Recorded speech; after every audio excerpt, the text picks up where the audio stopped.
বন্ধুরা, ডিএ নিয়ে আবার একটি গুরুত্বপূর্ণ আপডেট। ভিডিওটি ১ সেকেন্ডের জন্য স্কিপ না করে পুরোটাই দেখবেন। আপনি যদি পশ্চিমবঙ্গের একজন সরকারি কর্মচারী হয়ে থাকেন তাহলে কিন্তু এই ভিডিওটি আপনার জন্য অত্যন্ত গুরুত্বপূর্ণ। বন্ধুরা, আপনি যদি চ্যানেলে নতুন হয়ে থাকেন এবং চ্যানেলটি এখনো অবধি সাবস্ক্রাইব করেননি, তো আপনাদের রিকোয়েস্ট করব চ্যানেলটি অবশ্যই সাবস্ক্রাইব করার এবং আমাদের পাশে থাকার। তো বন্ধুরা, দেরি না করে চলুন শুরু করা যাক। তো বন্ধুরা, সত্যি কি 25% ডিএ পাবেন রাজ্যের কর্মীরা? কি বলেন অর্থ প্রতিমন্ত্রী চন্দ্রিমা ভট্টাচার্য?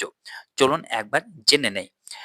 সুপ্রিম কোর্টে ডিএ মামলার শুনানিতে রাজ্য সরকারি কর্মীদের 25% ডিএ মেটানোর নির্দেশ দেওয়া হয়েছে। রাজ্যের অর্থ প্রতিমন্ত্রী চন্দ্রিমা ভট্টাচার্য জানিয়েছেন, সুপ্রিম কোর্টের নির্দেশ পাওয়ার পর সরকারের অবস্থান জানানো হবে। দীর্ঘদিন ধরে চলছিল ডিএ মামলা, সদ্য হলো তার শুনানি।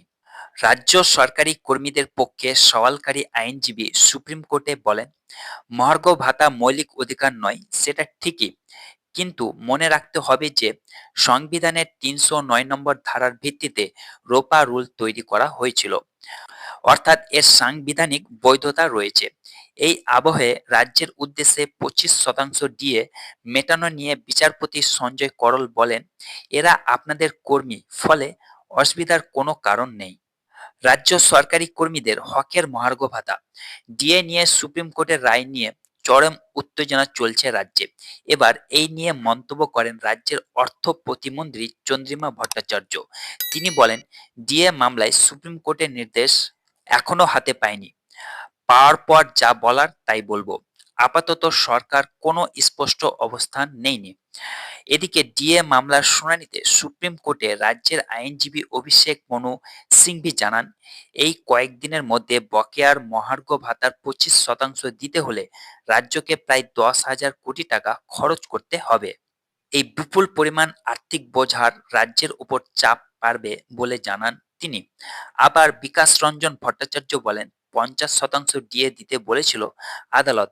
রাজ্যের আইনজীবী জানান, এই পরিমাণ ডিএ দিতে হলে রাজ্য সরকারের কোমর ভেঙে যাবে। অনেকদিন আগে অবশ্য এই সরকারের কোমর ভেঙে গিয়েছে। যাই হোক, বিচারপতি জানান অন্তত 25% ডিএ দিতে হবে। কর্মচারীরা এতদিন ঘুরছিলেন। আসার কথা, এই রায়ের পর সামান্য কিছু হলেও রাজ্য সরকারি কর্মীরা তাদের অধিকারের স্বীকৃতি পাবেন বলে আশা করা হচ্ছে। সব মিলিয়ে ডিএ মামলার রায় ঘোষণা হলেও এখনো যে জটিলতা কাটেনি তা স্পষ্ট সকলের কাছে। তো বন্ধুরা, এই হচ্ছে ডিএ মামলার একটি গুরুত্বপূর্ণ আপডেট যা আপনাদের সঙ্গে শেয়ার করলাম। যদি ভিডিওটি ভালো লাগে তো বন্ধুদের সঙ্গে অবশ্যই শেয়ার করবেন এবং ভিডিওটিকে লাইক করবেন। আর এখনো অবধি যদি চ্যানেলটিকে সাবস্ক্রাইব করেননি তো অবশ্যই চ্যানেলটিকে সাবস্ক্রাইব করে আমাদের পাশে থাকবেন। তো বন্ধুরা, ভালো থাকুন, সুস্থ থাকুন। আবার দেখা হবে নতুন এক টপিকে, নতুন এক বিষয়ে।